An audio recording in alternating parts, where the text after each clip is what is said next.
Hello friends, இன்னைக்கு இந்த simplification sum எப்படி solve பண்ண போறோம். அதுக்கு first bottom is B for bracket, இந்த D for division, M for multiplication, A for addition, S for subtraction.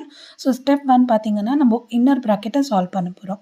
So question அப்படியே copy பண்ணினா அந்த 2 plus 2 இருக்கு இல்லைங்களா, அது மட்டும் நம்ம solve பண்ணா நமக்கு 4 கிடைக்கும். 2 plus 2 4, bracket எல்லாம் அப்படியே close பண்ணிக்கோங்க is equal to x. Step 2. Step 2 பாத்தீங்கன்னா again நம்ம என்ன பண்றோம், the next inner bracket again அதை மட்டும் multiplication பண்ணிக்க போகிறோம். ஸோ இந்த questions எல்லாம் அப்படியே copy பண்ணி 2 into 4 8 மறுபடியும் அந்த bracket எல்லாம் க்ளோஸ் பண்ணிக்கோங்க.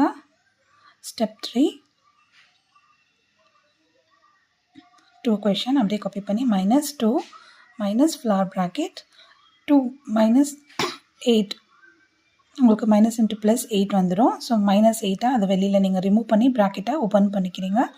ஸ்டெப் 4 பார்த்தீங்கன்னா 2 minus 8 அதை சால்வ் பண்ணால் 2 minus 8 நீங்கள் பார்த்தீங்கன்னா உங்களுக்கு -6 வரும். ஸோ அதுவுமே ப்ராக்கெட்டில் போட்டுக்கோங்க -6.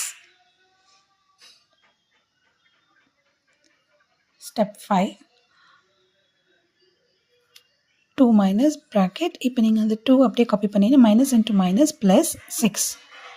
ஸோ இப்போ இதை சால்வ் பண்ணிங்கன்னா உங்களுக்கு ஸ்டெப் 6ல் வந்துட்டு 2 minus 2 plus 6 8 ப்ராக்கெட் ஓப்பன் பண்ணிக்கோங்க. ஸோ உங்களுக்கு எக்ஸோட ஆன்சர் என்ன வரும்னா -6. ஏன்னா minus into plus minus, so minus பண்ணிங்கன்னா உங்களுக்கு மைனஸ், ஏன்னா ஹையர் வேல்யூக்கு என்ன சிம்பிள் இருக்கோ அதை தான் நம்ம கொடுக்கணும். So x is equal to 6 -6 sorry.